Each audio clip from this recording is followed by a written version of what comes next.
Let me take you straight into this. No breaks, no filler, because what happened out here still doesn't feel real, even now. You want to know how a simple dream for 6 acres of peace turns into a full-scale legal brawl with a woman whose idea of power is a clipboard and a pair of knockoff Ray-Bans? Sit tight. I moved to the woods for quiet. Not just silence, I mean that kind of hush that presses in from all sides, the kind you get miles from the nearest streetlight, surrounded by trees so thick even the birds seem to keep secrets. That first week was everything I'd wanted: coffee on the porch, boots in the leaves, watching the sun spill through the branches. Not a neighbor in sight. Until she showed up. That's when the game changed. It was a Sunday morning, chilly enough to fog your breath, but not cold enough to bite. I was out by the south fence, half dreaming about maybe building a greenhouse come spring, just living easy. Then a white SUV rolls down my gravel drive like it owns the place. Birch Point Estates, said the decal. Instantly, I knew trouble. Out stepped two women, both with that HOA energy, the kind that can strip paint off a mailbox just by glaring at it. The taller one introduces herself with a practiced smile, Karen Fletcher, president of the board. She's flanked by Susan, who never stops frowning. Karen launches in, tells me my property now falls under some magical expanded observation zone. Wants me to come sign a declaration at the HOA office. Just like that. No warning, no cookies, just paperwork and a power play. I told her straight up, not interested. I checked before buying. My land is 300 feet outside your jurisdiction. No covenants, no strings, just dirt and trees. She taps her tablet, says they've updated the map. It's not about law, she insists. It's about continuity because my land is visible from the back road. I'm her problem now. Now, I'm not new to pushy people. But this was a whole new sport. I show her my county map. Lot 47, rural, no HOA. She doesn't blink, just smiles harder like she's about to bite through steel. I tell her, unless you've got a court order, you're trespassing. She leaves silent but seething SUV, throwing gravel as it tears off. Welcome to the neighborhood, right? Next morning, there's a plain envelope on my gate. No stamp, no return address, just a typed note. Failure to provide verification of ownership will result in measures to resolve unauthorized occupancy. No name, no logo, just arrogance. Later, I find a shiny HOA sign bolted by my mailbox. This area is monitored by Birch Point HOA. I rip it out, toss it in the shed, and install 2 more cameras. Message received. 3 days later, things escalate. A cop at my door, lights spinning but no siren. Got a 911 call about suspicious activity. Illegal occupation, maybe armed. I almost laughed. Instead, I handed over every document: deed, boundary map, bill of sale, lawyer's letter. He checks them, professional but awkward. You're good. Sorry for the hassle. I ask, let me guess, Karen called? He nods. Says she told dispatch I might be squatting and dangerous, weaponizing the cops. That's not a fine, that's a felony-grade tactic. Turns out she'd been on the road that morning, headset on, gesturing at my property. I caught her on camera, not enough for court, but enough for me. The next day, a new sign pops up: area monitored for non-compliant construction. Then another envelope: submit your documents or face escalation.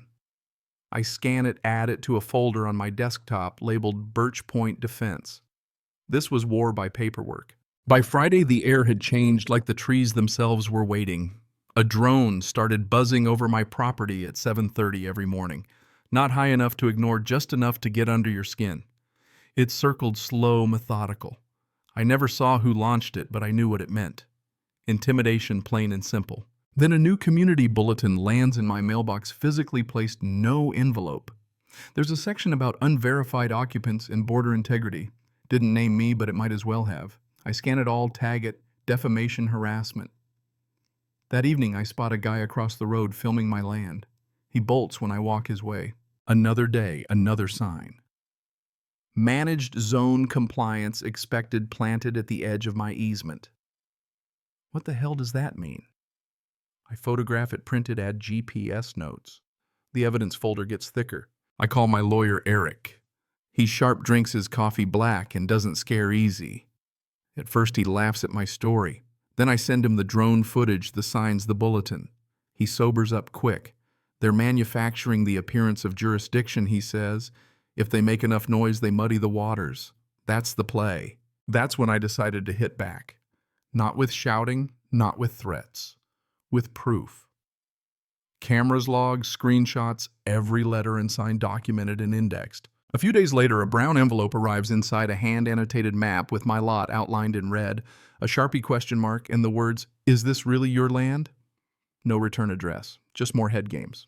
That night, I go online anonymously and post on a local forum asking if anyone else had trouble with Birch Point's HOA. Within hours, someone replies, "You're not alone. I was on the board. She's done this before. I have records. We connect." He sends me a .zip file, internal emails, memos, meeting notes. One thread from Karen says, "If we don't make this stick, the whole perimeter model collapses. We apply pressure or we lose control. That's it. I'm done playing nice." I put up motion-activated floodlights along the fence, then email a local reporter, Daphne, at the Ledger. She listens, takes notes, and promises not to run the story until I'm ready.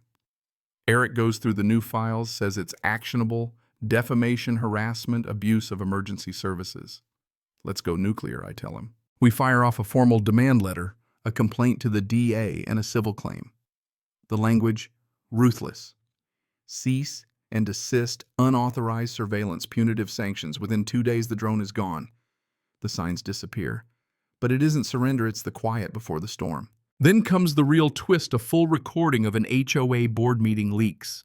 Karen's on tape saying if we give him an inch, others will challenge us. Push every button, even law enforcement if we have to. That's the nail in the coffin. Eric gives the green light, Daphne runs the story.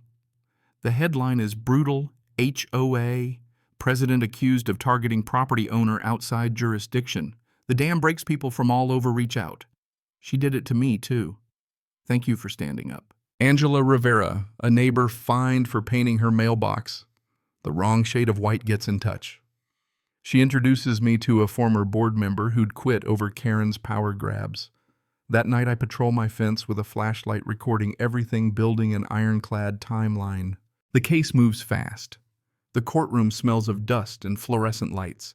Karen sits at the defense table, her lawyer sweating. Eric lays it all out.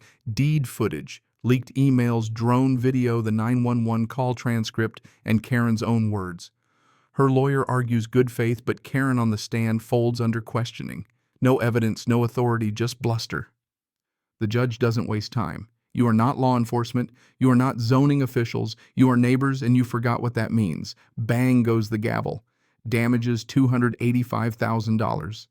Restraining order 250 feet or else. Karen's empire cracks. The forums explode.